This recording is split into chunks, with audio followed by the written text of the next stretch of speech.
Hello guys, so dito kami ngayon sa may Baler. So time check is about 7 PM. So yun, pumunta kami dito ng Monday. Monday, bumiyahe kami sa Cavite 4 AM.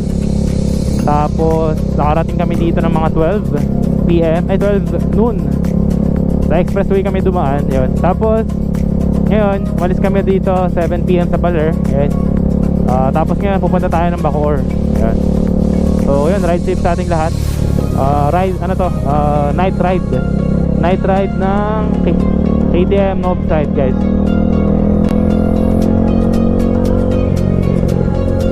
Yan, ito yung ilaw na ng Northside na in-install natin sa 72 watts guys. So 72 watts, kita nyo naman kung gaano kalakas yung ilaw kahit na night time. Ito yung normal, ito yung high beam. O, diba grabe? Pag ganito guys, dahan-dahan lang yung ride, dahan-dahan lang para safe. Kasi makakakaroon ka pa rin ng braking distance. So ganyan lang dapat yung ride. Takbo lang kayo mga 50, 60 sa mga gantong pasisikip na kalye para good. Kaliwata, kanan daw dito.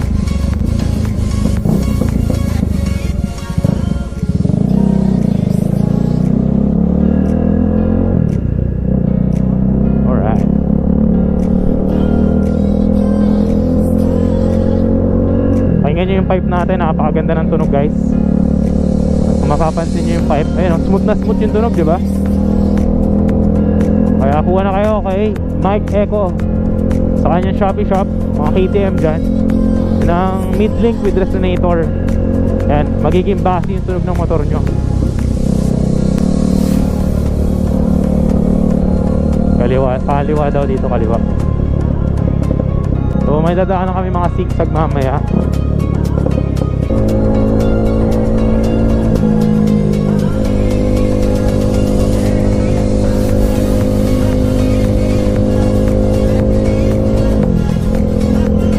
Diretso lang guys.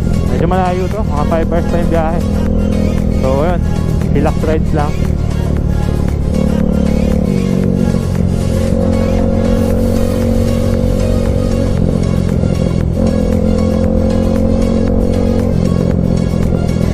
Kakaliwa daw.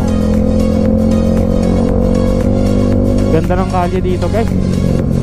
Smooth na smooth.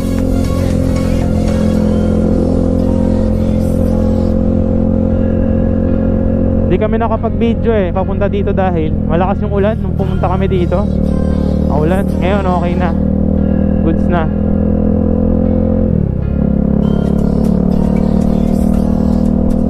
Pwede pala mang isda dito pag gabi, no? Okay, so ganda ng mga kali dito guys.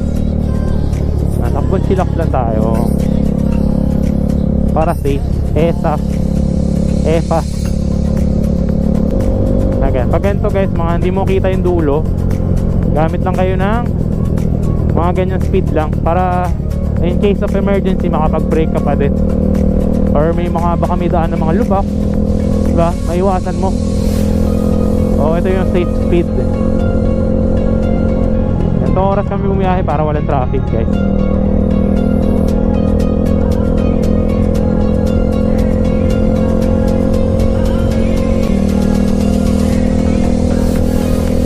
Maganda yung kalye rito pag umaga. Ayan na, papunta na tayo dito sa bundok, Bulubundukin. Ito na yung puro zigzag to dito, ingat tayo dito guys. High beam tayo para kita ko. Ayan, high beam na, north side. Ayan guys. So test ang ilaw ng north side. Ito yung low beam. Ito yung may flasher. Ito low beam, high beam. Yan, ito high beam. Yan, so medyo dahan-dahan lang guys. Ayan, dahan lang para hindi tayo punta kung saan, nabangin. Engine brake lang guys. Engine brake is the key. Ayan para EFA. Ganito, engine brake lang guys. Panay liko to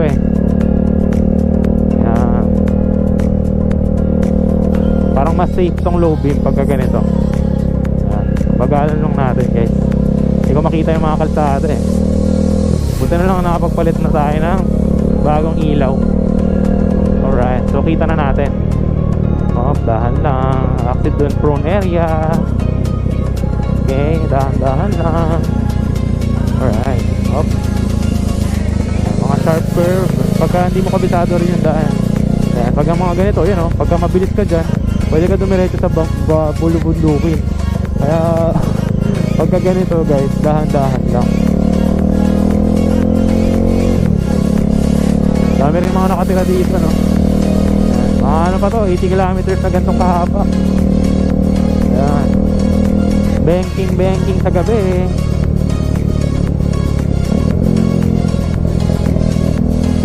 Banking.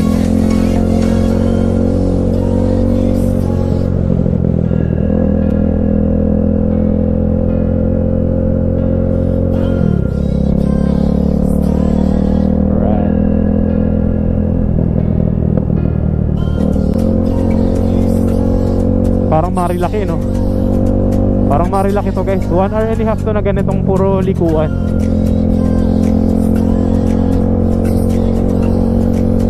Ay, talo pa nito Marilaki. Tingnan nyo naman kung gaano ka-sharp yung mga curve dito guys.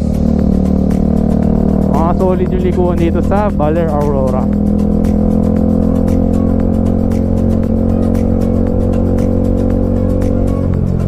Ayan, pag hindi mo kita, slow down guys. Hindi ko makita Ayan, diba? Hindi ko makita. Ayan, kita ko na. Ayan, slow down para safe. Diba?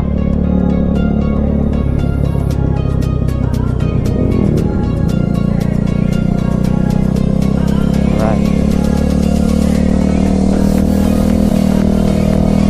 Ako mamaya magpapagas tayo sa may... Saan na tayo magpapagas guys? Sa may bandang Nueva Ecija na. Pasa pa to Dami akong gas. Kaya issue pa nga may leak yung gas tank ko. Kaya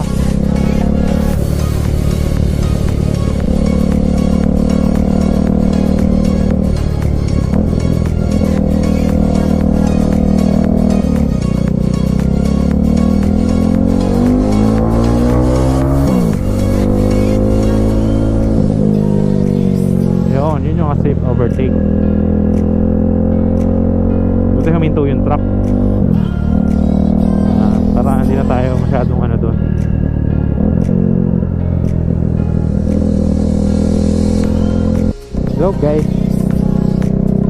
Hello guys, so dito na tayo. Malayo na tayo sa Baler.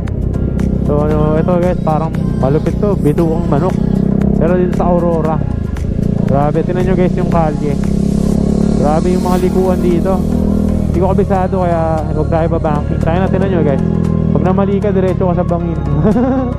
Diba? So dahan-dahan lang tayo dito guys. Mga takbong 40 lang ako dito, 30. Para sure safe guys. Mahirap na. Ayan. Ano naman guys, ganong ka-sharp. O diba? Grabe. Hindi ako makabangking kasi hindi ko makita yung kalsadang babangkingan. Gagi. Ano na tayo? Pure second gear. Tapos wala nang lean ng motor. Hindi ko na nilin guys. Mahirap na. Kung mayroon mga maliit na bato dito, assess lang tayo. Ayan.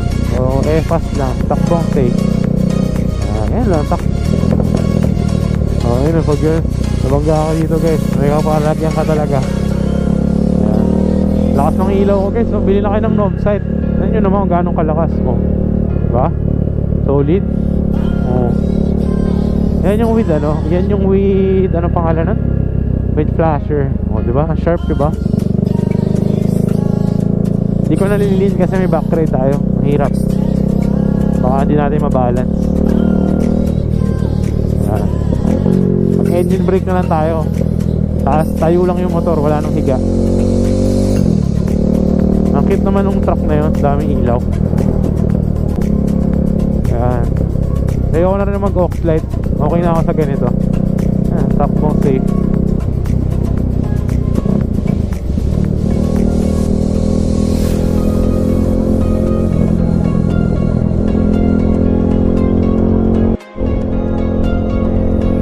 Hi guys, dito na tayo sa Nueva Ecija. So dito tayo sa Nueva Ecija guys. And yung makikita nyo sa maps ko, haba lang to, diretso na lang lahat. Pero hindi ako nagmamabilis guys kasi tawag nito, Hindi ko makita yung ano, pagka may kasalubong. Baka biglang may aso. Ang daming aso dito, puta. Eh, yung speed ko na kaya kong i-brake ito agad, mga 60, 70. Yun, para maiwasan yung aso. Ang daming aso guys eh. Bigla nakatawid, delikado yun eh. Kaya yun, maintain lang tayo ng speed ng mga, yun, ganun. Yan. So yun, update lang tayo, yan. Ganda ng kalye dito. Oh, actually kung umaga dito, mapapakita ko sa inyo yung view eh, kung gaano kaganda. Ayun. Tapos yung hangin dito guys, ang para nasa Baguio eh. Lamig. Lalo kanina doon sa may bandang Aurora, yung pababa na bundok ng Baler, grabe. Para nasa ano, sa Baguio. Kasi ang dami mga yung mga puno, tapos yung fog. Grabe, ganun pala yung weather doon.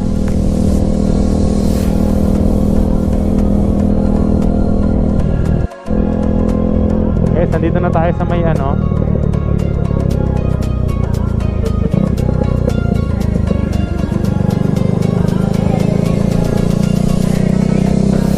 dito tayo sa may ano guys. Saan ba to? Hindi ko alam kung saan to eh. Basta Nueva Ecija guys.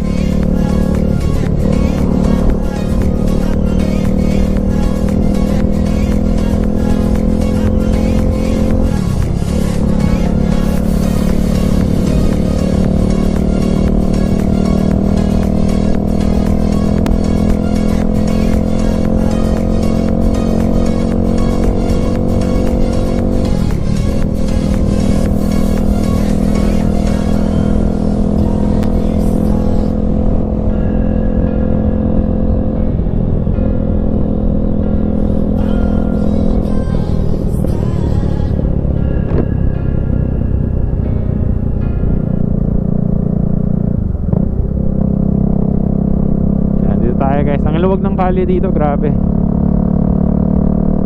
Lumilipad na ba to? Sakit.